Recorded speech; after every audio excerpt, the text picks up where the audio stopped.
What is up, everybody? We are back with a Foreigners round check, and we got the first episode of the preview matchup. So we're gonna have a good week, and we got my guests, the OG 49er Moses, and we got the Melissa, the most honest and opinion Niners, and then we got my boy, my Mormon brother from another mother. My boy, David McNeil, I'm just playing, but hey, my guy. And then we got the 49er King. He's the Steph Curry impersonator. And then last but not least, Dion will be here shortly. But hey, we're about to get another episode of the round check. So you were going to put something out there, OG. What were you going to say, man? You can put it out. Say what you got to say, OG. You know what? Fellas, people, is that I was talking to my cousin this past Labor Day weekend. And he watches this show too. So mad props to my cousin Ray. He basically was telling me, my older cousin. He was telling me he trips out on the 49er fans. Here's why. He said back then you have 49er fans literally fighting each other because they thought Steve Young or Joe Montana was better, which he flat out said it was ridiculous back then.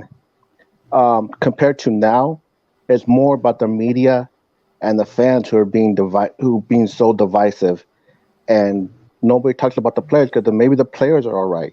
But overall, it's basically the same thing like it was back then. The media and the fans are basically being divisive. But he always said that back then it was way worse than what it is now. Like opinion-wise, yeah, they took it personally then, right? Yeah. Very much, man. And me personally, I'm just a guy who wants our team to freaking win. I don't care what that name says on the back. I could care less, man. We need number 6, no matter who's starting, who's the backup, who has the spotlight, who has the hype. You know, I mean, like I said, we got such a stacked team. Like, Trey Lance is not going to have to really carry this team this year. Like, he just have to play good. You know, if he can play like how Big Ben did his second year that won them their Super Bowl, Tom Brady, his second Super Bowl, you know, he wasn't a great quarterback then. You know, Russell Wilson, that's who I really want him to play like, the second year Russell Wilson. You know, he had dominant running game, dominant defense, and, you know, Lance is going to do that. So, like I said, but I still expect him to throw for over, 4,000 yards, have about 30 touchdowns. And you know what? I think it's very, very unfair as far as media is treating Trey Lance. I mean, give the guy a break. I mean, this is his first year. He's gonna take his lumps, he's gonna take his bruises. But me personally, I'm not gonna put too much stock into the preseason. I want to see how he does in the regular season. That's what I'm really looking forward to. Yeah, and the thing I don't understand about it is, like, they're saying he looks bad in preseason. Like, what are they talking about? What they're smoking? Like, if I remember correctly, Trey Lance did play pretty solid. He didn't play as bad as everybody thought. Are we talking about the practices? That's against a damn good defense. Like, you're going to have your moments. Like, it's so annoying, but what's annoying is when they keep asking Trey that same question over and over. Of course, it's going to get annoying when they bring up the name. I mean, he's on board with it. I don't think he had an issue with it. And I got no problem with Peter King. I think he's a cool beat writer. But this is one thing I do disagree with him on. I don't think they're going to bench Trey Lance at week 7. I think that was pure bullshit. To be honest, Peter King, I can't take him serious anymore, man. Yeah, he disappointed me with that report. Yeah, I think he's looking for some. Doesn't he work with Mike Florio on that Pro Football Those Talk? are butt buddies right there. Yeah. Those are butt buddies right there. Him and Chris Sims and Florio, man, they're like some good butt buddies right there. I mean, if they like, do that to Trey Lance, that's kind of unfair. Oh, you're good. I was just saying. What were we going to say, dude? Chanel, good luck with your battle, buddy. I know you're going to go see some specialists here shortly. You got this. But, yeah, I mean, when it comes to Trey Lance looking bad in preseason, it's the preseason. It's like practice. You're supposed to be trying things you normally wouldn't do during the game. And I honestly don't think he looked that bad. He didn't get much playing time. And, I mean, if you look at the Texans game, that might be a sample of what we're looking at. The first half, you know, he pretty much he plays okay, getting a feel for the other team. And then he turned it on in the second half and beat them. So could that be what we see, you know, for the first part of the season? I'm really glad we're starting out against the Bears and the Seahawks, though. I mean, you know, any given Sunday, any team can beat anybody. But, you know, starting out against lesser competition is definitely a plus this year. Oh, yeah, without a doubt. Hey, my boy Dion is here. He's on here shortly, man. What's on your mind, bro? We were just discussing the Trey Lance situation, man, and the media. Hey. How's everybody doing? Sorry I'm a little bit late. You know, duty calls, got to be out there making sure the wife is right before I get in here and do my thing. I mean, as far as the media goes, y'all already know how this is going to be. Every 5 minutes it's going to be, how do you feel about 10? No one cares about 10. What do you think about 10? 10. No one gives a flying fuck, okay? He's here. We have to deal with it. Will you leave us alone? Ask me some football questions. That's what I would do. Ask me football. Ask me football questions. Don't ask me about and don't ask me. And when I say football questions, that does not mean ask me how I feel about 10 being here. I don't give a shit. This is my fucking team. I'm gonna tell you right now. Okay, I'll give y'all a prime example. Give y'all a perfect example. Anybody here watch Key and Peele? No. Okay, you guys are missing out on some great fucking comedy. I don't know what the hell is happening. All of y'all, unfortunately, are living under a rock. Like, I need y'all to stop what you're doing and do me a solid, okay? I know what you're referencing, and I've heard you do the two voices thing on the locker room rant. So I know where you're coming from. I literally haven't watched the show myself. So look, everybody here, anybody watching, type in YouTube. What's going on with the receptions? Am I like cutting in and out? No, you sound fine. Oh, okay. You're good. Watch Key and Peele and type in Key and Peele. Key and Peele. I heard of that. I watched that. Yes. I know what you're talking about now. Watch Luther, Obama's anger translator. So I'm going to give y'all an example. Yeah, I know what you're talking about. This is me standing there at the podium. I'm Trey Lance, and I can do that, and King can do that because we light-skinned. So light-skinned brothers stick together, right? You know what I'm saying? We did just thing in the black community. Y'all don't, y'all already knowing this is what y'all are privy to. Light-skinned brothers stick together. It happens. So this is them at the podium. Trey, how's it going? Everything's going good, just another day at the office. Cool. How do you feel about 10 being here? It's like my best friend, everything's cool. I was really happy when they re-signed him. It was like, oh, he's been around the whole time. Now he's back. What Trey Lance really wanted to say was, if y'all ask me another fucking question about Jimmy goddamn Garoppolo, I'm going to blow my top. I don't care about Jimmy Garoppolo. I don't give a shit that he's here. You know what he needs to do? He needs to shine my fucking cleats. That's what he needs to do. Why? Because he's my backup. Notice that? Do you notice that I got drafted, that they went up and sold off a lot of picks to get me? Me, Trey Lance, not Jimmy Garoppolo, Trey Lance. They traded a second for him, and they got just as much as out of that return as they could. But you know what they did? They traded 2 first, another pick, and mortgaged their future because they thought I was better than him. So while y'all keep asking me questions and how do I feel and what do I think, I can tell y'all right now, if y'all ask me one more question about 10, I'm going to blow my top and I'm going to blow this whole stage up. Stop asking me about my backup and ask me about me and how I feel about my team. Come on, media. Ask the right question. Facts. Like, I get tired of that question, too. I'll get annoyed by that. I mean, ask about like his rapport that he has with Brandon. Dude, it's so annoying, bro. It is. You know what I'm saying? Like, ask about his rapport. Ask about his rapport he's built with the receivers. Ask how him and Deebo Samuel's chemistry is coming along. Hey, how's the handoffs going from you to Elijah since you've had to do everybody else? KO Sports Talk, get the fuck out of here with that bullshit. No one cares. I'm saying, you know, we appreciate you, bro. But I see you have a Gale Sayers jersey, so I'm assuming you're a Bears fan. So I know that is definitely banter, which is why I came back at you with get the fuck out of here with that bullshit. Jimmy is not approving nothing. He's a proven loser. That's what he is. But this is the situation, man. You know, like me personally, just don't make it all about him. And commentators, media, the people that cover the team, when you go in and you ask questions and you have media time, don't screw it off on asking about someone who doesn't matter. That's all I'm saying. If it's me and I'm there and I know he was here and then he's back, I'm not asking you a question about him. You know why? Because I don't care. You're the starter. I need to ask you questions about your chemistry with the other players, with the offensive line, so on and so forth. But I have no reason to be asking you about someone who doesn't matter, someone who they're trying to get rid of actively. They did the work for everybody, people. They restructured the contract.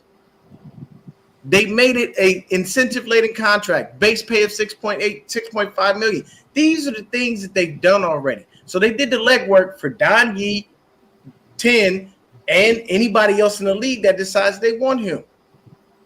We know it. It's done. That's fine. He's here. But at the end of the day, move on. Don't be stuck on him. Because I'm telling you, if every time you go to a Trey Lance interview and he gets asked, well, Trey, you went out there and threw 358 yards and 4 touchdowns. Fantastic. What did Jimmy think about that? Bruh. No, the question will always be, how's your chemistry with Jimmy right now? Have you been talking to Jimmy? Yeah. Like, what's going on with Jimmy? It's always the same story, and it's only going to get worse now that freaking Richard Sherman and George Kittle had that stupid podcast. I watched that. I didn't even watch it. I didn't watch it. I heard a few clips, and it pissed me so much off that they're starting this whole nonsense again. How lucky are the Niners? Jimmy's a winner. Aren't you so happy that you're not just one injury away from throwing away your season anymore?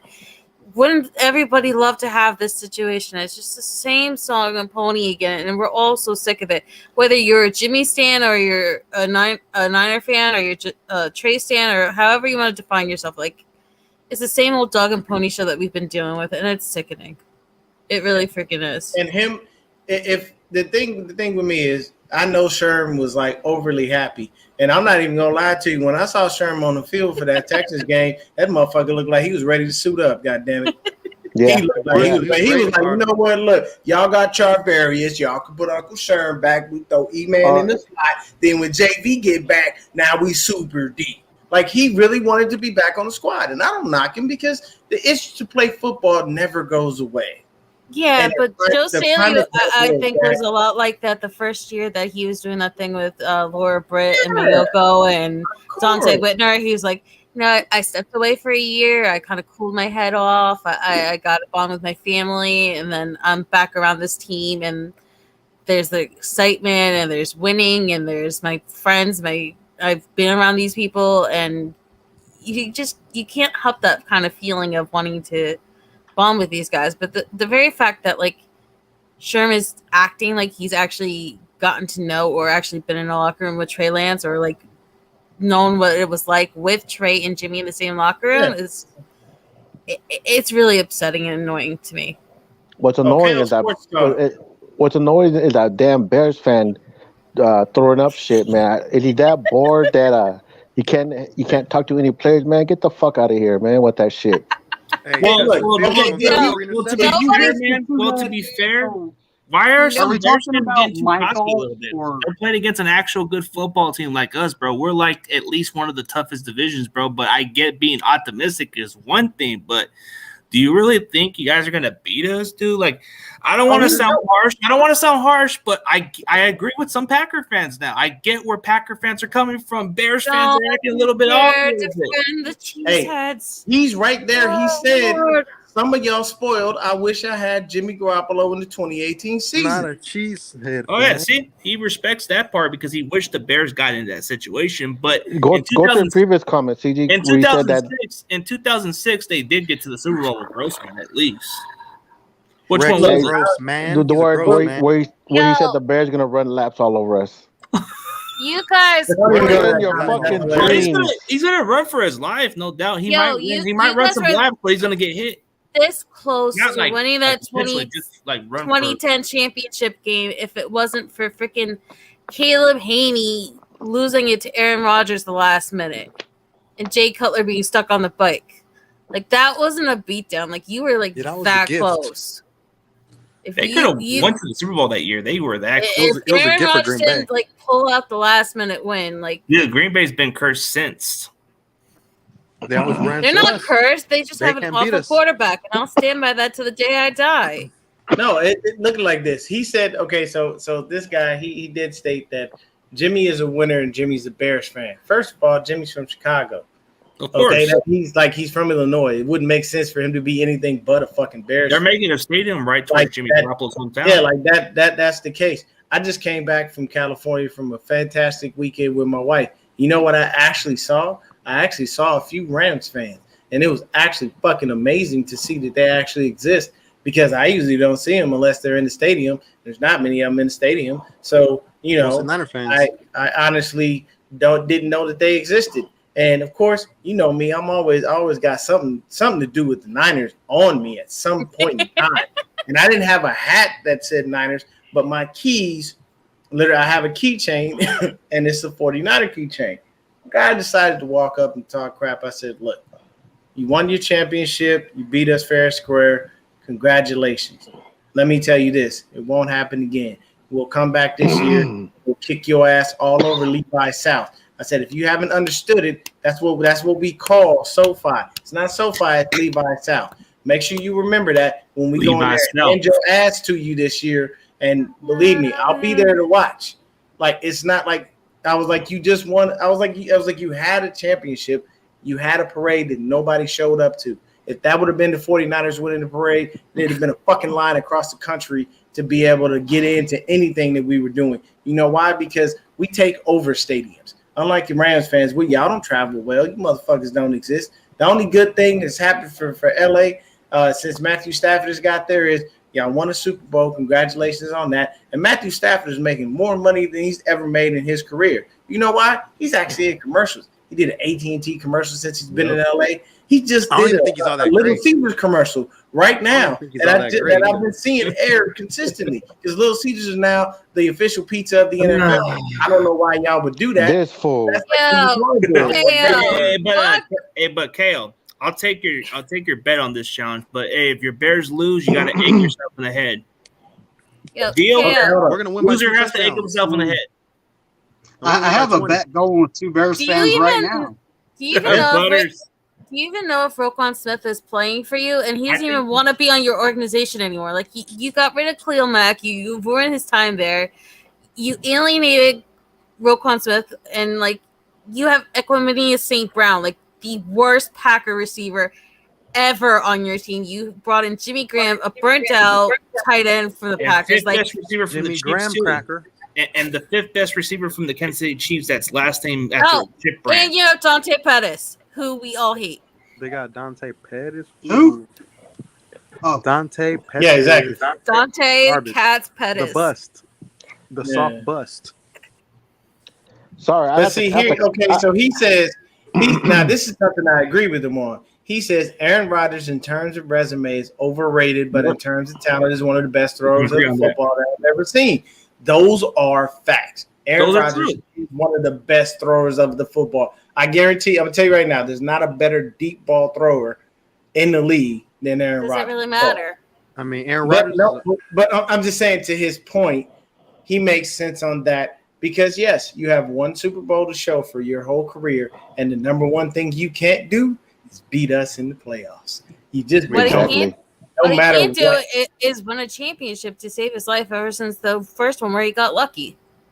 Ain't nothing else left, man. Ain't nothing else left. Had it know. not been for the Niners, he would have probably about 3 Super Bowls. But we stopped that. We stopped it. So Facts. I honestly think if Aaron couldn't- Rodgers was to go back, he would possibly He be can't able to beat the win it because Buccaneers he with does have Tom a plan Brady, going who on. were struggling in that game. He couldn't beat Arizona. He couldn't beat the Seahawks. I believe that one year they were up against the Falcons. They couldn't beat the Falcons. It's like they haven't been able to do anything since 2010. Doesn't matter if they get to the championship. It doesn't matter if they get with 13 wins. Every year you can bank it, just like the Cowboys. Aaron Rodgers will throw the game because all he cares about is his freaking interception rating. yeah, he has an excellent touchdown interception. He threw only 15 interceptions. Oh yeah, last his 4 TD to seasons or interception ratio. something. Yeah, his TD to interception ratio is outrageous. Like it's insane. But And that's still because he's in Favre's shadow and he wants to be the non-turnover quarterback. So, and you're never going to get 3 MVPs in a row. Nobody wants to be the guy who throws. No one's going to be Brett Favre with 3 interceptions. MVPs in a row. So, it is what it is. Yeah, but moving on from the 10 talk.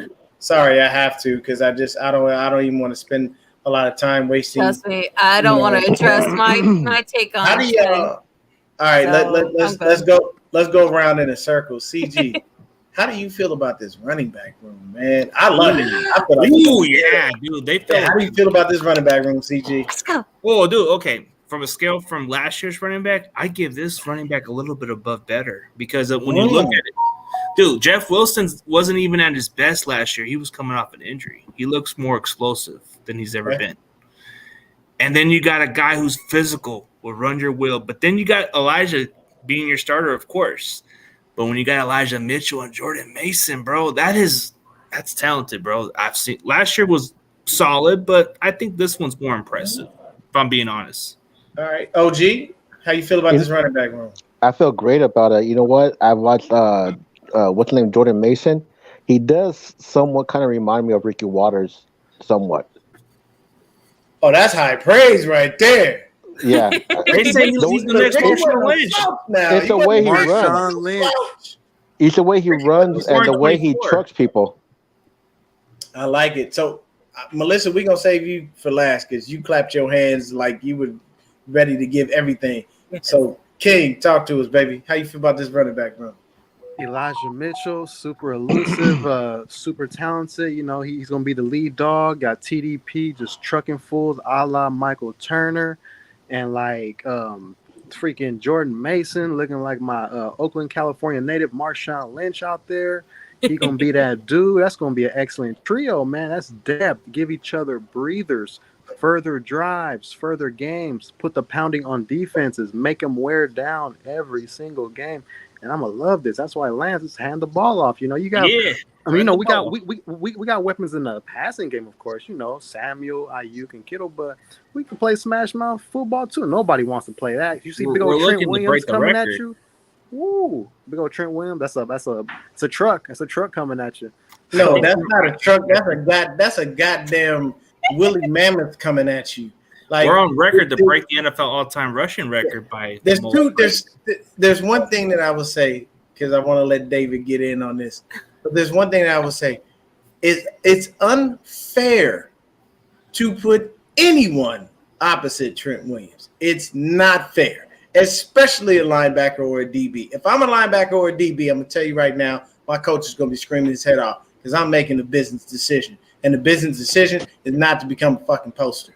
You are not about to posterize my ass. The way he somebody that big shouldn't be that fucking nimble. Have you ever seen his workout videos?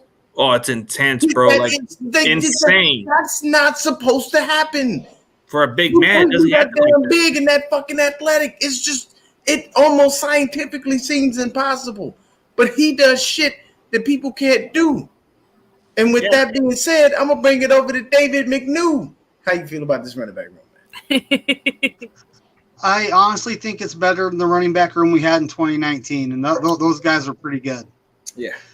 I mean, we got TDP to truck people. We got Jeff Wilson Jr. is probably going to be the third down back. And I mean, you know, Elijah Mitchell, he put up 900 yards last season and missed time. So I mean, CG's right. We could be looking at an NFL record. But I honestly think, you know, worst case, we're going to be top three in run offense over the course of the season. Yeah, without a doubt. Like, and I'm forgetting Jordan Mason here. I'm forgetting Jordan Mason. So that's just another piece to the puzzle. When someone goes down, it's going to be next man up. And the next man is a real man. Yeah, I think Jordan Mason is gonna terrorize the league. Me personally, I give this running back room an A+. I think it's fantastic. I think we have the perfect amount of depth. We should be able to rotate guys in and out and give them everything that they need. But with that being said, I love this running back room. Melissa, by all means, take us away because she was overly happy when I said running backs. Okay, first off, Tommy, I know you're just busting chops, but you see this over my shoulder? I finally have AC. I am finally not killing myself with this New Jersey humidity. So I love hoodies, and I'm going to wear my hoodies proudly, so y'all can make fun of me all you want. But I'm finally comfortable. That's one. Congratulations. You better be comfortable. That's all that matters. Heck, it's humidity as hell, believe me. It is. Oh, It's 112 over here in Fresno. We can wear hoodies over here right now. Yeah, but, no, California is experiencing a heat wave like no other right now. Fresno's The only thing I will tell you, though, is the fact that y'all at least have a damn beach to run off to. I live in Arizona. We don't have a beach. We don't. Even the lakes that we have are drying up because it's so goddamn hot out here. But once again, back what kind of question is this? It's over 7 wins. Way over. How about way Dude, over? 10+ wins at least. You could at least hit 10. You put 7. But I say 12. We have no faith in the team. What are we doing? Why 12 is our ceiling. 12 is our ceiling for sure. Okay, now back to my pick for the running backs. I am this happy for the running back room right now. Okay. I am calling that Elijah Mitchell and Jordan Mason will be now the new powerhouse duo running back in the NFL. It's going to be Chubb and Hunt. And I believe it's going to be every other running back duo that you call and say, this is the great duo that you're looking at. I honestly believe that. I think Elijah was ill-prepared last year to be the main cowback. I mean, there was a lot of rumors that he was going to be stuffed on the practice squad, and I think that he missed, 6 regular season games? That's it? And he played through injuries last year? I'm so dumb. Sorry, Booz. I'm done with Terradome right now. I'm done with his ass. Hey, you know, it's fine. I was on another podcast with Terradome wearing a hoodie, so it's all good. That works. It's all good. But, you know, I got a good catchphrase for TDP. It'll be, bang! Yo, it's me. It's TDP. Like Rob Van Dam? That's actually pretty hard. Oh, like DDP, the wrestler. TDP. Oh, yeah, you have TDP. Diamond Dallas Page. Yeah, and he go like this. Diamond Dallas Oh, he Page. can hit you with the Ty Davis Price. I like Or it. something like that. Yeah, with a diamond on it, too. So anyway, I think Elijah's going to be a lot better this year because he's rested up all preseason and everything. Yeah. I also think that Ty Davis Price is not being used very much this preseason because they want to save what he can do for the regular season. I think Jordan Mason is an absolute superstar that's going to just take off. And I think that Jeff Wilson Jr. is going to be brought in on those plays because what his gift is, no matter how injured he gets, is that he can come in with no snaps and just get things done. I don't think I've ever seen a running back that has his gift where he can not be playing all game long and then just come in for one play and get things done. So I am absolutely in love with this running back core, and I love that while we're bringing in all these offensive linemen and linebackers, and we're looking at all these other players for our practice squad, we're also still looking to invest in these running backs because we're never going to get caught like last year with no running backs. Okay. So this is the group I'm most excited for. Okay. So you're going give with me a sec because we're going to have to address the stupidity flowing in the chat right now. Let me just take a look. Okay. Let's go over our first 5 games and see where we at. Let me take a look to see. So we play the Bears, then we play the Sea Chickens, and then we play Denver. the Broncos, then we play the Rams, And then and the then Panthers. we play the Panthers. So at a minimum, we should finish no less than 3-2 to 4-1. Yep. And the reason that I state that is because, look, I'm not going to sit up here in front. Okay, there are people that I don't like, and there are people that I have to just understand their greatness, and it is what the fuck it is. I honestly never liked Kobe as a basketball player, but I respected his goddamn greatness because he was fantastic. He closest thing we ever had to Jordan. I don't like Russell Wilson, but I respect his fucking I greatness. don't get how the Rams That motherfucker can play football. He really can. He came. If people don't remember, Russell Wilson came in and basically stole Matt Flynn's job. Matt Flynn had just got a brand new contract, just got guaranteed. I gotta interrupt you real quick. Hold on, just got guaranteed money. And what did Russell Wilson come in and do? Well, nice that you got your guaranteed money. Bye, Matt. You can get the fuck on. Took the job and ran with it. Here's the thing. He said, if Lance starts 2-5, do they put Jimmy in? Let's say he has 10 TDs and 10 INTs at that point with 58% completion percentage and 3 fumbles. So here's the number one thing about that. Shea tweeted that. It won't even happen. I'm going to tell you this. Those numbers are horrid, and that would not happen. The reason being is I feel like what they're going to do is focus on the run, and they're going to pass when they need to. Kyle is always great at masking deficiencies with whoever he uses for whatever position on offense. So if he can mask the deficiencies of 10, he can definitely mask any deficiencies he sees in 5, which I'll address him properly is Trey Lance. But you can't, like, the number one thing to not do is if you go 2-5 by some freak of nature chance, it won't happen, but you know, God forbid. But if it does, hypothetically speaking, you don't pull the kid. You know why? Because if you pull the kid and you put 10 in, you know what you just did? Destroyed his confidence. Yep. You don't have any confidence in me. You never wanted me in the first place. Why the fuck am I here? Oh, so this was the plan all along. Let me fall flat on my face. Let me take a couple of lumps. And here you go putting this jackass back in the fold. So that's what we're doing. Like, and the way that these young kids are, mental health is everything in today's times.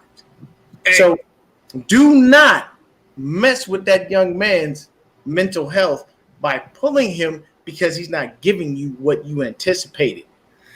Yeah. Temper your expectations. Right. Allow him to grow. Allow him to lose a couple of games. He ain't going to win every game. Nobody wins every game.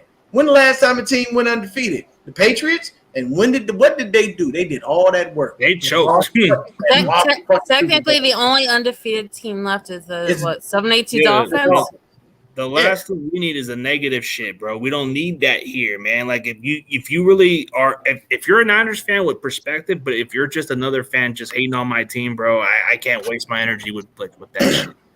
There you go. Like I just think, dude, I don't think we're gonna be 2-5. I don't think there's no pressure on Trey. Trey's gonna do just fine. We have a good running game. We have a damn good receiving core. Our defense is gonna bail him out if he does struggle. So what's the difference? Like, we have a good enough team to kind of carry. Dude, we are better than the Rams. The Rams got lucky one freaking game, and you guys are calling them better all of a sudden, bro. That's like little Giants wins that one time. That one time they got over us. That's what it seems like. They are not better and the Rams are always going to be our little Giants because they're nothing special. They got their luck. So be it. They're going to have a Super Bowl hangover. And the Broncos, we don't even know how good they're going to be with Russell Wilson. They still got to gel with Russell. We don't know what his connection is with Courtland Sutton and Jerry Jeudy and the guys there. All of that stuff takes time. So it makes sense that there's a high probability that we can beat them. You know what I'm saying? It's different. But go ahead, Melissa. Okay, 2 things real quick. Somebody in the chat said that the Panthers were better than the Niners. Oh my God! They don't have no talent like that. Who said that? I don't remember. The Shay tweet that or something. Do we all remember who the Panthers starting quarterback is? Is one Baker Mayfield, who, by the way, still to this day is hated by one Nick Bosa. Okay? That is going to be a bloodbath. The whole game. That's going to be absolute bloodbath. And if you want to talk about Jeremy Chin and Brian and some of the other guys on the defense, this team has been playing against Charvarius Ward and this defense all camp. They're not going to be caught unawares by the Panthers. That's one. And two, for all these people who want to keep saying that we're going to go like 2-5 and that we have to switch out the freaking thing. A, that's going to blow the entire franchise. What the hell is just go back? Because I'm trying to make a point here. And two, when Dion and I and all the people that I knew last year, because I didn't know you guys last year, so I can't speak for you. But when we were pushing and saying that what the hell was Jimmy doing that Trey couldn't have done, and we were all wanting him to start week 1, why the hell do you all want to say that, oh, we're just stands, we're thinking with our hearts, we're not thinking with our heads, we're not for what's when you're purposely wanting this team to fail just for one specific dude to come back and play as the starter. That is the most effed up shit in the world, and I will never, ever be okay with people who are wanting that. We wanted Trey. We gladly said it for over a year. I've been on Twitter all day long trying to help Miss Debbie with her raffle right now and how filling in her 65 spots. And you know the other thing that I've been talking about? I've been talking about how for over a year I have been dying for Halloween because I was waiting for Lance versus Fields. That was my wish. That I wished that was at least the starting point for Trey Lance last year. So all this bullshit, love your quarterback all you want, love that you don't have to worry if some injury happens or whatever, but we can't compare Trey's play in preseason or even last year to be traded. He's not and ever show anything in preseason. So get off his back because y'all stood by Jimmy when he was throwing 5 interceptions versus the Denver team. You stood by him when he was being laughed out by Bosa and Derwin James and everybody else in that practice squad. So why the hell can't you give a 22-year-old who's never had a shot a break? Get real. Fans here, we get it. We know why. Enough said. And to answer this guy's question, Kyle did pick Trey, so let's clear that out, man. He wanted to change the offense more better. Like he just at the time, RG3 was a guy he experimented and just wasn't working out in his favor. But now he looks at the opportunities with somebody like a Josh Allen. Like passing on a Patrick Mahomes was regretful. Passing on a guy like Josh Allen was regretful. We suffered through that Monday night game in Arizona, and we paid the price for what happened, man. Josh Allen was somebody we were looking for, and we passed on him. And by the way, 2018. Hold on. If you didn't want Trey Lance, why Papa Shanahan be there for an entire week before Kyle got there? And why did he have the scout purposely go there right after Justin Fields' tryout so that way Trey Lance could work with the scout that they trusted to see what he would be like? And why was he writing plays for Trey Lance on the plane over to North Dakota State if Trey wasn't the guy? For you, Shay, I'll say this: if you're really still sold on the fact that Kyle Shanahan wanted Mac Jones, go watch Kyle Shanahan's interview with I Am Athlete. He clearly stated exactly what he wanted and why he did what he did. He let the media do what they wanted to. Shanahan is one of those people, man. Unless you're inside his head, you don't know what he's thinking. He'll tell you whatever. I mean, they asked that man a question last year. I forgot what it was, and he was like, I don't know if we're all going to be alive tomorrow. The fuck? Like, who says shit like that? It was right. You get to the shit the media. It was right before the draft. He goes, I don't even know if we're going to live until Sunday or some Monday. So here's the thing. Yeah. I'm gonna ask King to go ahead and address this Jets fan. He been in here just ranting and raving, basically stating, telling us that we got problems. Please let this Jets fan know that he need to figure out his life before he even come talking anywhere about ours. He needs to figure out. He needs to reevaluate his life. What pressure are we talking about, dude? The Niners have no pressure with Trey Lance. The Rams do. They're Super Bowl champions. When you win the Super Bowl, you know what pressure you have? Getting back and winning another one. That's a lot of pressure. But we don't have no pressure. We're actually taking a risk. I want King to take this Jets fan because I know he got something in the tank for this cat. Oh man, the Jets. When's the last time they had any quarterback? Joe Namath?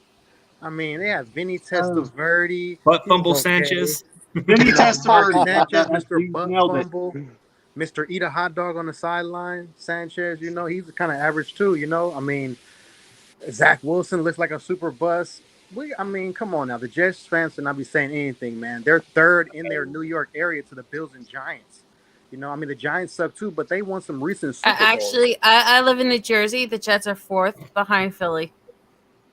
Okay, see, I didn't know that was over there. But yeah, man, the Jets are garbaggio. Nothing. They can't draft. They can't trade. They can't sign. They got Robert Salah over there just dreading because he's like, man, I miss the Niners, man. I miss that D-line that they had. Talent, actual football talent. Yo, I think Shay is Carcast. I think Shay is a Rams fan. I think he likes the Lambs. I think he liked them lamb chops. He's happy that they won, and we all saw. But how come it's not the pressures on us? I don't get it. Yeah, we all saw Aaron Brunskill. I'm not going to call him Aaron Donald anymore. Aaron Brunskill, because you get sunned by Daniel every year. So we all saw him go on a drunken, tyrant, for a whole day. He was even on, Jimmy Kimmel? He was drunk as shit. Like, AD was literally drunk for the whole day. And when you win, you're supposed to party. You're supposed to enjoy yourself and have a good time. But then you don't come back. Hold on, because I think I know where you're going, CG. But see, when you win like that, you're supposed to have class. You're supposed to carry yourself a specific way. You don't go into practices swinging helmets at people and shit. That's what you don't. Multiple. Two Bengal helmets. Yeah, you don't go in swinging helmets and stuff. You just want a championship. You want to represent your franchise in a very prestigious way. You want to be more of an upstanding citizen. You must put on a tie and string it up and do it like that. Instead, you just went in on some ghetto shit like, fuck it, I got a helmet, I'm swinging it, bitch. No. And can I just say something real quick about that? You're Aaron Donald. You just got paid more money than any defensive player in all of history. And you're telling me you got a little chippy because they were holding you when Nick Bosa gets strangle-held every friggin' game and has never once, not even in practice, ripped off one, let alone two helmets and started swinging them like 5 times each until someone pile drive me to the ground. Get real. There you go. I mean, okay, see, I called that. He's definitely a Lambs fan. And he's happy. So his thing is, I'm happy because since the greatest show on turf, we ain't been the greatest show of nothing.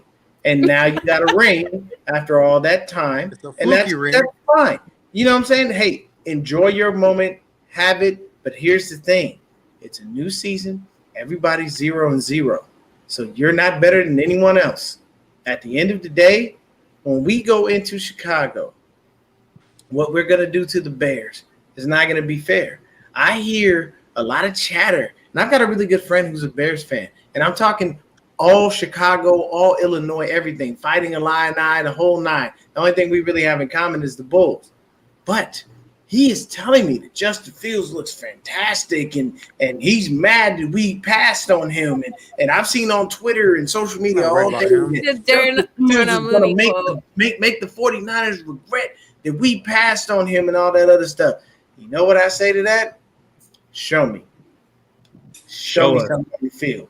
All that What is with NFC North quarterbacks being like that, though? In the words of Uncle Snoop, all that yip yapping and jaw jacking ain't doing nothing for you. You got to get out of here. We've heard this before, right? Aaron Rodgers, Mr. 0-4 against us in the playoffs. And he talks about we're going to regret for the next 15 years. What happened to those 15 years? We owned them. Yeah. See, let me tell you this. Do y'all see the jersey that Moses is wearing? You see that? You know who that was? It's one of the hardest hitting people. This one of the hardest hitting players ever in the NFL. If you came across the middle, you could possibly end your life. And we still like to do that. We just had to change the angle. That's the only thing that's different. If you don't remember the first preseason game, Huff laid the hammer down. And he's going to continue to do that all year, along with Fred, along with Trey, along with Aziz. And I want the players to run the ball up the middle and see if they can get past Eric or Javon. Because let me tell you this, you try to get past Eric, his wingspan so long, he'd grab your ass if you went to the end zone and drag you all the way back. Next thing is, if you try to get past Kinlaw, that's literally a brick wall. Man. Like, if you can't run through a brick wall, you're not getting past Javon Kinlaw. If you haven't seen the man, I can't even say anything. Hey, Dion, you're a different person. Dion, that's a really good question, though. Who do you guys think is going to be the first non-defensive line player who gets a sack against Justin Fields on Sunday? It'll probably be Hufanga. Womack or Hufanga. You said non-defensive lineman, so I say Hufanga. No, Al-Shaair. I'm going him. Al-Shaair. I agree, Al-Shaair. He's on blitz, like a Palomalu blitz. What were you going to say, Moses? Oh, I was going to tell you that you're absolutely right. Ronnie Lott was the deadliest hitter ever if he came down the middle. Just ask Mark Bavaro on Monday night how that felt. Pain. I mean, just like the thing is football has changed. We all know that. You know what I'm saying? It's not the same game. It's a little more cupcake league because they like the scoring, and that brings more fans. It brings more attention, and that's nice. But you still could you can still lay a good hit on a person. Yeah. You know, I remember, to me, the best 49er linebacker we ever had was Patrick Willis. And I love Pat. And Pat was vicious. I remember Pat catching a dude who tried to hurdle him. He just took one hand, put it in his chest, and slammed him to the ground. You know what I'm saying? And people were like, what the hell just happened? It's like, well, he tried to hurdle me. I mean, I didn't know what y'all wanted me to do. I'm Pat Willis. I'm just too damn strong. I'm too big. Hey, Dion, no respect for Keena Turner. No respect. None. No respect. CJ, who do you think is going to be the first one? The first what? The player? Non-defensive lineman who gets a sack outside of a defensive lineman. Oh, I just said it. Hufanga. Okay.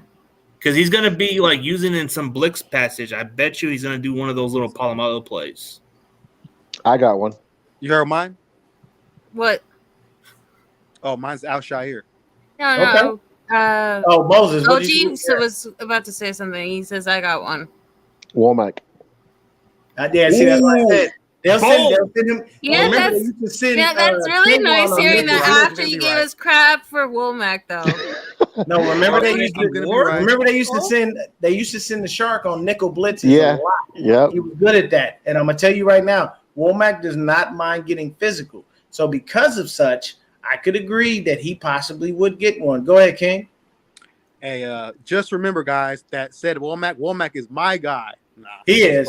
Womack, gotta give it up. That's him. That's his dude. Quintus Knight is my dude. Quintus Knight, my dude. He's there. Hey, he got on the practice squad. Yeah, got on the practice squad. So if we need him, we can call him up. Personally, I think it's gonna be Fred Warner. I think Fred Warner is gonna want to shake off last year and trying to do too much, and I think he's gonna come in really hungry. Well, so when we played Chicago last year, all we had was Fred Warner. We had Flanagan Fowles and Marcellus Harris. Those were our starting linebackers. God. We have Aziz, Warner, and Greenlaw this year. We didn't. I mean, we were still trying to figure out. Didn't we have garbage Josh Norman starting by then last year? We did. We did. And he got an interception off of Fields. Everyone, I know. Sorry for reminding you. I'm sorry. I like that comment from Corey Davis. We have Mosley. We have Womack. I mean, our defense is going to be better. And I mean, what did they do to improve the O-line to Justin Fields? Pick a left tackle in the 5th round. Bosa is going to eat that guy alive. He's going to live in the Chicago Bears backfield rent-free, straight up. I just feel so bad that was my number one thing. When you're a new regime coming in and you have a guy who was drafted really high as far as a quarterback, your first priority is to do what? Protect them. You have no business doing anything but protecting them. Yeah, but see, I'm afraid. Hold on. Let me finish my point. Mm-hmm. If you wait until the 5th round to draft an offensive lineman and you think the people in the building are going to be better than the people that you're drafting, you must not have watched Bears football last year. You must be blind, deaf, and dumb, because that line was an atrocity last year. The man could barely eat. He was running for his life the whole time. What's odd about Justin Fields is this is where I will give him a pass. He got a bad rap because you know what they said when he comes out. He's raw. We don't know if he's going to be throwing from the pocket, yada, yada, yada. But you didn't give him a line. What did you expect him to do? He has to fall back to what he knows. If I can't be protected for at least 2 seconds, then what the I'm going to run. What do you think I'm going to do? I'm not going to stand there and just die. Like, what point is that? That's Jimmy. That's 10. He stands there like a statue and then decides to pirouette, and wind up running into a defender and getting his ass killed. But you can't do that when you're not paying attention to the line. So teams have their ways of building squads. Some teams build on one side of the ball and then go to the other side. Some teams like a specific position. But when you have a new quarterback, your job is to make sure that he is able to stand upright, be in that pocket, deliver the ball. If you can't do that, your quarterback's not going to be able to do what he needs to do. And the Bears didn't address that, and they really out here feeling themselves. Like, I've seen one too many Bears fans talking shit like they about to whoop our ass. You have no defense. You have no O-line, and you really think that we about to put Nick Bosa, Eric Armstead, Samson Ebukam, and Javon Kinlaw out there, and Justin Fields ain't about to get killed? I'm praying for that young man's life as we speak in my head. I'm asking the good Lord to grant him all the flak jackets and everything he needs to protect himself. He need to be in a virtual bubble. He should probably play the game with a Guardian helmet to avoid a concussion. Like, I'm sorry. I don't see it. That line is not scaring me. There's nothing about that offensive line that says that whatsoever. I won't kill them. Like, I'm serious. I feel that at least everybody on the line is going to have a sack. Like, it's just you. And then imagine, just think about it like this. Say everybody's playing very well. We're doing it, sacking Fields, we're stopping them. And then you just insert Drake Jackson, the man who's got the nastiest bend and flex since Dwight Freeney. You really think Justin Fields is going to get away? You really think that tackle is going to want to deal with the unbelievable athletic ability of that freak Drake Jackson? I doubt that. You don't want to deal with that because all you got is college tape, but you can't use that. Why? Not what he's going to be doing here. He's not a stand-up outside linebacker. He is a hand-in-the-ground defensive end. So, like, when you look at it as a whole, there's just nothing that they have that scares you. Like, I don't even know who their receivers are. Ooh, the Bears? They Curtis only have Conway. They got Curtis Conway. Nah, Shit. They have Darnell Mooney, but beyond that, it's They got a guy named after a chip, Pringles. fire. They have The guy that's arrested and got cut by the Chiefs. I think Come on. Brandon Pringle, Equiminius St. Brown, and Dante Pettis. Nikhil Harry? Okay, first of all, Bernard hold Berrien. on. Let's run this back. Don't they have a rookie? King- What's his name? He's like Velus Jones or something. Yeah, he's like a I good don't know. returner from what I heard. King, you can agree with me on this. Look, it's no disrespect meant by this. Why the fuck did your mama name you Equiminius? Why? Listen to that name.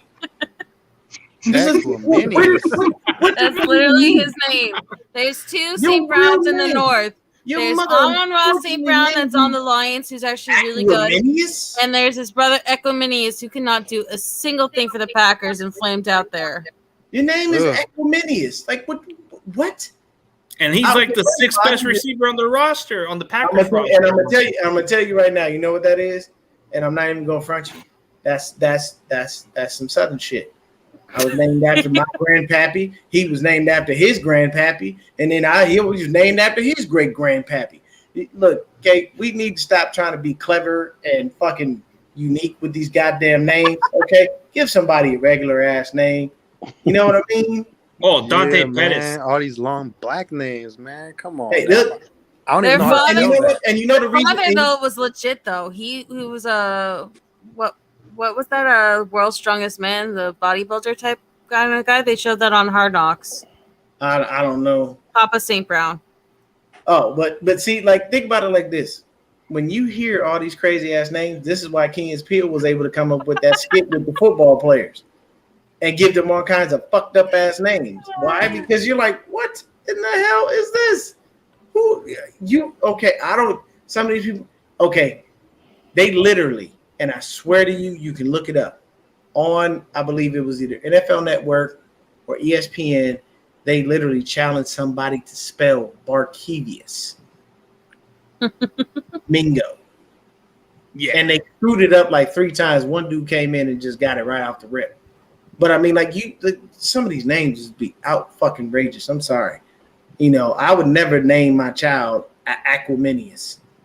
Like, I'm sorry. Aquaminius St. Brown? And he's like the 6th best receiver from the Packers. Damn. And they got the 5th best receiver from the Chiefs. Like, is that going to scare us? And Dante Pettis, he was even the 6th best receiver from the Giants. I want Dante Pettis to try to catch a ball because I just want to see him get hit. I cannot wait for Emmanuel Mosley just to blow up Dante Pettis. No, I don't want Mosley nowhere near him. Exactly. King, get out of my goddamn head. Get out of there. Yeah, Get the fuck out of there. There's a lot of crazy shit that goes on in there. You don't need to be there. Yeah, man. I'm telling you, if he come across that middle, Huff go hurt that boy. He go crawl to the sidelines like a cat, and he gonna be looking for a kitten to give him some comfort. And he gonna tell the Bears, you know, I can't do it. I'm sorry. I don't know what's going on. The man had the nerve to come to a press conference with a kitty cat on his shirt in the pocket and literally openly state, it took me going to a therapist for them to tell me that Kyle was only coaching me hard because he believed in me. Your father played baseball and he wasn't a slouch. You've been around locker rooms.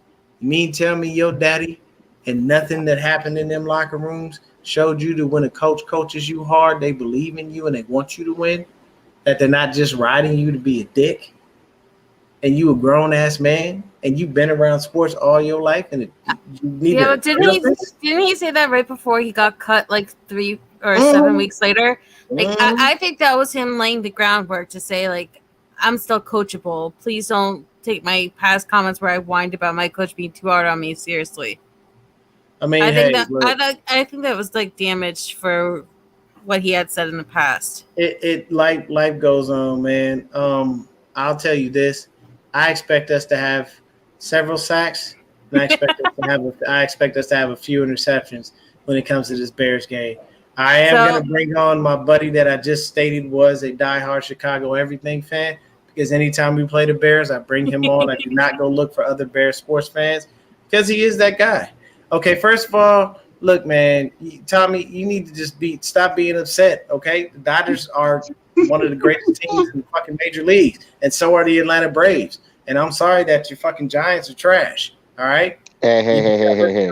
They suck, all right? It is what it is. You can have all the wins you want. You can do everything. At the end of the day, in the playoffs, if you can't beat my Dodgers or you can't beat my Braves, you have nothing you can actually say. I'm sorry. And I'll tell you this, Tommy Huxley is an insane guitarist. He is fucking fantastic at that. He just has bad taste in his baseball team. That's all. And he has bad taste in liking Garoppolo, but it's neither here nor there. Oh, he don't like 10. He don't like 10. He's been trolling me all day long about being pissed off about that signing. That's what he's doing, he trolling. That's what he do. He don't like 10.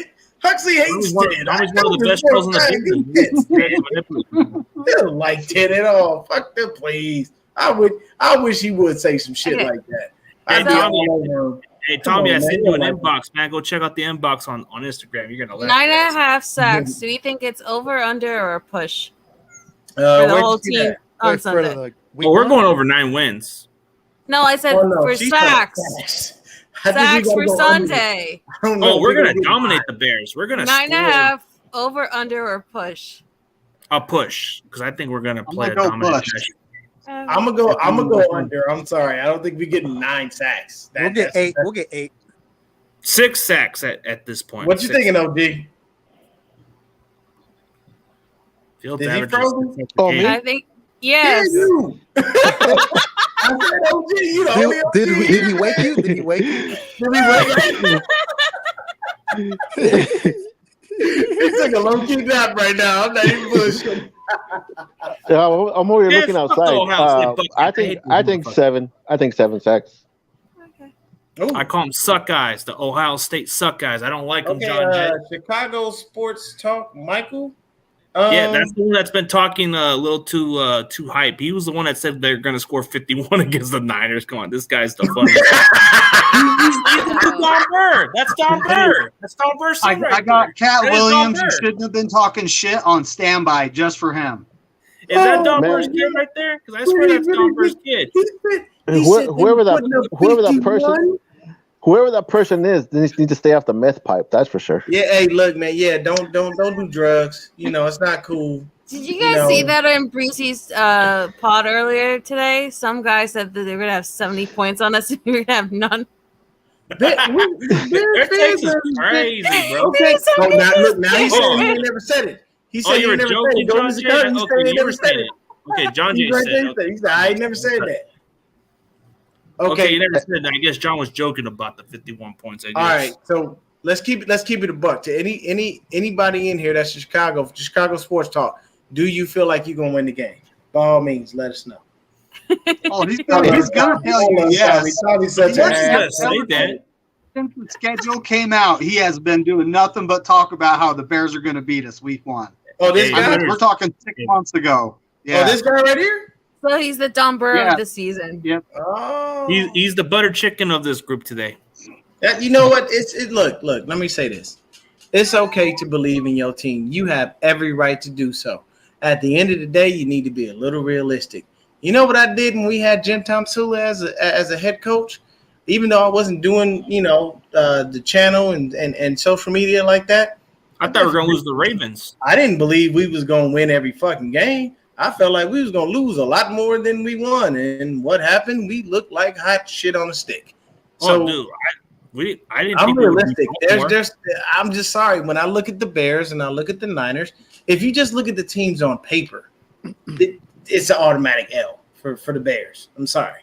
Just looking at it on paper, not even thinking about the game, anything. You look at everything that is set right in front of you. If you look at those rosters, we have the better roster. Like I said, the only person y'all have Darnell Mooney. I've heard good things, but let me tell you this. Also heard ridiculously fantastic things about Charvarius Ward. And if you switch to the other side, there's Emmanuel Mosley. So I'm not worried about Mooney. You're a rookie. You got to earn your stripes, kid. You know what I'm saying? Like I don't know, man. I don't know. I'm trying to dig deep in myself and figure out where does confidence at Bears. Mooney was probably more stable for them than Allen Robinson, but Mooney wasn't like a big threat at all. So didn't the Rams fan just say Allen Robinson was supposedly better than Kupp, but I guess they're kind of brainwashed by that now from last year. Like really? Let me take this. Cooper Kupp is a top 3 receiver in this league. Stop playing with that man. I'm sorry. Stop playing with Cooper Kupp. I don't care what anybody says. I don't care what anybody thinks. Cooper Kupp is a top 3 receiver in this league. That motherfucker balls out. He really is. Who the fuck is Velez? Who is that? He's like their only hope, but he's not going to do much of a difference because he's behind the depth chart. I've never heard that. Is he a receiver? What is he doing? The one from Tennessee. And I have a Packer brother, and I've heard a lot about the North. So I have to hear his insufferable shit all the time. I couldn't tell you who the hell that is. I'm sorry. Okay, I can't be worried about a no-name dude. I can't. Who's the mighty Vilas Jones, bro? I don't get it. I don't know who that is at all. You know what? Screw it. I'm not about to ask no more. I'm about to figure out who the fuck this guy is. Give me a second. Hey, but guys, we're already getting past the hour. Damn, we've been going pretty long. Heck yeah, man. Mighty Vilas. Who's that? Velus Jones, the guy from Tennessee, but he's a 1 year wonder in college. Like he had one breakout year in Tennessee, and that's about all everybody talks about is his top end speed. But he's behind the depth chart. How much of a difference was Velus Tyler Phillip Jones Jr. Yep. I've never heard of you. And you're from USC, which Dion doesn't even like USC. So No, he played Tennessee. This looks like I saw him in a USC jersey on his Wikipedia page. Hold on, let me see. And we're getting past that time limit, y'all. Oh man, look, I ain't worried about it. If y'all worried about it, then well, let's keep it going. I guess we can go for like 10 or 15 minutes. Yeah, we can go for a few minutes if y'all cool with it. Don't bother Couple me. more minutes. Okay, couple more minutes. Well, no, he went so- to Tennessee. He was a Vol. He led the team in receiving yards that year, but he was like their speedster, but he was like a 1 year wonder guy because he had one productive season. The Bears So have what is no-namers. We're not worried about them. So what's your bold prediction for Sunday then? Ooh, my bold prediction. Y'all had a bold prediction. Y'all thinking we get 35-13. I said That's a it. bold prediction. What? 35-13. We're gonna run the ball. Okay. We're gonna destroy the Bears, and we're gonna take their will. Okay. I mean, I don't know. It's just it's got tune-up written all over it. If I'm being honest, but they might give us a game. But it wouldn't surprise me. The only way the Bears have a chance is if David Montgomery is rolling, bro, because that's how we struggle as a run defense. We won't. Javon Kinlaw's back. That's what I'm saying. King, what was you about to say? I think it's going to be 31-10 49ers. Lance, 3 touchdowns. Probably like 18 for 25 on passing. And, we'll have about 8 sacks. That's my prediction. Damn. Dave? I'm thinking it's going to be 34-13, and Justin Fields is going to throw 3 picks. Woo! Damn. Oh, gee. I think it's going to be 34-14 49ers with Pick City in the house. Ooh, okay. Go on, Melissa. You asked the question. I think that Kittle is going to get a deep bomb down the field and surprise people, and he's going to break that 65 yards he needs to break the record. Damn. I got okay, Juwan so for Jennings me, freaking out. I got Juwan Jennings freaking out against the Bears. I'm going to say that we win probably about 34-10. And I will say that we have at least 3 sacks and at least 4 picks. Ooh, 4 picks. That's bold. Is that going to be 2 picks? Is that going to be 2 picks? And the picks are going to come from the pressure created just by the front 4. Oh yeah. Like I feel like our D line is that going to be that much of a nightmare that the Bears won't have time to figure out who's going where. And Fields is going to have to do one of 2 things: roll out, try to find a running lane, and or just have to throw the ball because he just doesn't have time. Like, I don't really think that he's going to have the time in the pocket to be able to sit there and go through his progressions properly and make the reads.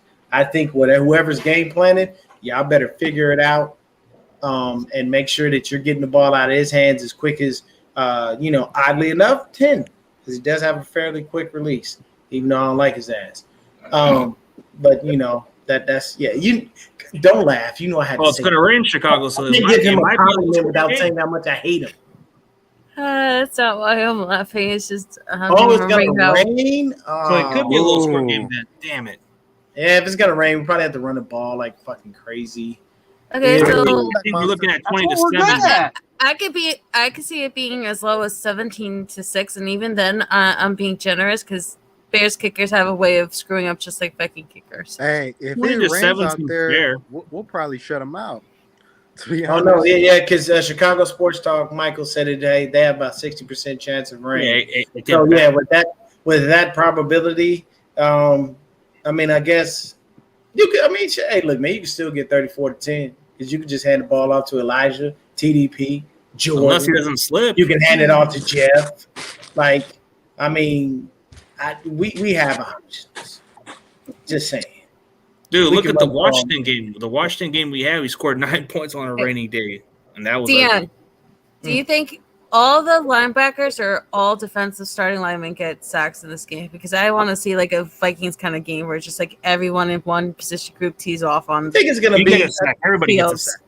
sack. Honestly, I think our sacks come from the defensive line and possibly one of our DBs. Okay. One of our DBs or safeties because they'll send them on a blitz. I think we're going to see some shit from D'Amico Ryans this year, honestly, as a defensive coordinator that we've never seen before. So you don't think Warner or Z's or Dre is gonna? I don't know if they send them. middle? I don't know if they send them. Okay. I think what they're doing is the line. If it was me, and I was game planning for this, yeah, I could agree with that. I would bet on the running backs having a good game. Not yours, but ours. For me, I'd have to say that if I was game planning for this game, I would not send my linebackers on a blitz, strictly based on the fact that I know Justin Fields is very mobile and he can move and he does have speed. So I would leave my linebackers back to make sure, and I would tell them, hey, your job is to police him. If he gets out of that pocket, one of you guys, wherever he goes on the field, follow him, find his ass, and you stay with him. Like, you know, it's limit those yards, and make sure that they're good. Limit the amount of yards that he can get. If he has a 20-yard run or something like that, I'm not going to get guys. But I would say I would leave my linebackers back just for the safety of such. Because say we collapse that pocket and he escapes, I got to have somebody back there to go get him. Yeah. Because my linebackers are going to move a lot faster than my defensive linemen. Don't get me wrong, Nick Bosa's pretty quick, but he ain't as fast as Justin fucking Fields. I'll tell you that much. Fields he did that sack. He did that sack on his ass. Didn't he do that sack on what's his name, Case Keenum, on that rain play where he did that little slide? That shit was funny. Oh yeah, that was it. The football team came. Yeah, everybody. Everybody just needs to stay in their lanes, guys. They just need to stay in their lanes. Let the linebackers fill in the rest. Justin Fields ain't going to be running all over us. And Jay Greenlaw, as much as I love you, please don't play out of the gap this year for week 1. Yeah, let's hope. Go for the big tackle. We got this game, y'all. We really do. Like, I don't think we're going to lose. It's just I don't want any injuries, all. especially if it's raining. Like more chance of Fields slipping on the field because he's going to be running through the rain, bro. And I don't think he's going to run as a shutout. I smell a shutout. The number one thing is to secure that ball. Like when somebody is coming, you gotta secure that rock because when it rains, it's real easy to punch the ball out because it's already slippery as it is. Yeah. So there's no reason that you can't try to make sure that there's going to be a lot of quarterback exchange is good, and at the same time, there is no catch and run. It's secure the ball, make sure you got it, and then go. You know what I'm saying? Because going back to that rain game that we had, KB almost had a TD. But what he had to do, stop, get his footing, and then go. If it's not raining, you just catch the ball, turn, and go. But you got to make sure that your footing is right because other than that, you're going to wind up screwing yourself. Oh, okay. Corey David says he's doing a pick'em show Wednesday, 7 p.m. Pacific. Well, hey, look, man, get at us. You know what I'm saying? Let us know the details. We'll jump in, man. I'll gladly tap in, baby. Real quick, I mentioned it earlier. Can y'all either tweet or retweet or talk about Mama Deb's raffle? She extended the August raffle. Yes. She's giving away 2 crystallized footballs, 1 crystallized helmet. It's $20 for a number. She lets you pick whatever number that's available. She has 65 spots still open, and these things she works really hard on crystallizing them and making them original. You seem like a really good person. Very sweet lady too. Very sweet lady. My mama Dad's so sweet, man. She's one of the Hey, Melissa, retweet that so I can get it. Yeah. Okay, it's on my page, and I've been retweeting it all day. But even hit me up in a DM, and I'll give you the link that she has. Okay. It's $20 for 1 number. She lets you buy multiple numbers if you want to, and she's really excited to share her creations because I think this is like the first time she's sharing 2 footballs and a helmet. So, I mean, she's really, really upset right now that she hasn't been able to sell anything since the original 10 spots. So, if y'all could just tweet it, donate, whatever, like, it'd be very much appreciated. Okay. For sure. Yeah, I'll jam it up. All right, guys. Peace. And if you're a Wayne Breezy fan, they switched their time to 10 o'clock. So switch on over to Wayne Breezy and Nitty Gritty Niners if you guys like that crew. Oh, can you tell Wayne Brady to share my stream? It'd be much appreciated. Everybody else, so we can get the vibe, get the algorithm. I'm close with my NJ bros on Nothing But Niners. I'm not as close with Breezy, but I'll see what I can do. Oh, no, but MJ would be cool. I always get that dude mic on. I know. That's the problem. I mean, I like what we got, but we got to keep it popping. That's the thing. I feel it, y'all. But all right, guys, we'll end this. I'll give you guys a last did you see, guys, Marcel Harris is now a Jet? No one cares. Yeah, because of the solid connection. Yeah. He wasn't that great.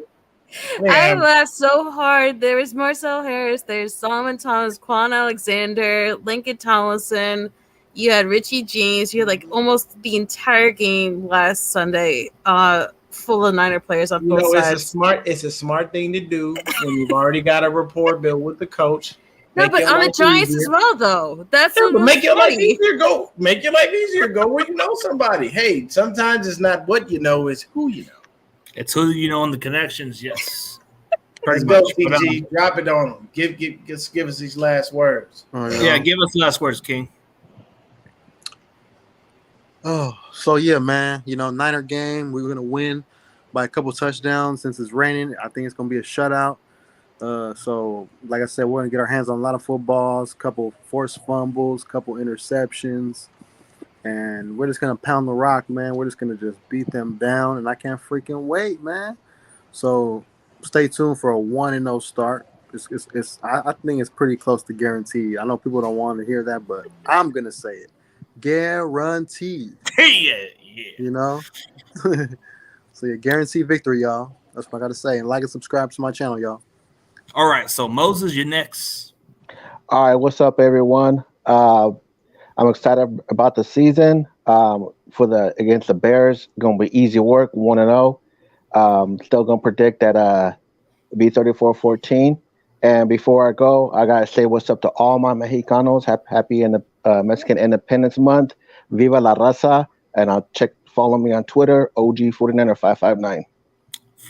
Okay. Dion, you're next. Y'all already know what it is, man. Niner Game Podcast here. You know what I'm saying? It's a wrap. It's definitely going down on Sunday. If it's going to rain, that just means that when it rains, it pours, and it's raining on the Bears. You know what I'm saying? We're going to go out there, probably run the rock like nobody's business, get the easy dub.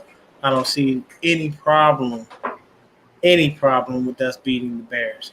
Like it's too obvious at this point that we're going to kill. So, hey, you know what I'm saying? Come out with the dub on Sunday. Get that first win of the season. It's going to be great. And I'm telling you, man, be ready. Because Trey Lance is going to ball out. And y'all, you reporters better not ask him a damn thing about fucking ten. Don't do it. Yeah, don't. We don't care about what he says, what he thinks. We don't care about no question. Please talk about football. Okay, for sure. And David McNew, you're next. Bears are going down on Sunday. If it's raining hard, then we're going to run for over 200 yards. If it's not, then we're going to pass the ball over them. Either way, they're done. So that's just what's going to happen. Alyssa, you're next. Okay. Dion, by the way, I tagged you earlier on a post. Gina wanted to do subs for subs. So if you sub her account, she'll sub Niner Gang and Niners Hive. Okay, she'll get mine? I don't know. You have to ask her. But she was talking about the Mama Dad giveaway, and then she was saying subs for subs with Mike Ingham. And I tagged you guys because I know you guys are really cool, and I can count on you. So, and I love my Hive family, so that's a whole other thing. Anyway, as for Sunday, I do not want to see George Kittle used as a 6th offensive lineman, but if I do, I hope to God he at least gets one deep ball because he needs to remind me this entire league that he is a legitimate threat. And I cannot wait to see these running backs, receivers, and tight ends actually get to play ball. So let's go. And this defense going to eat.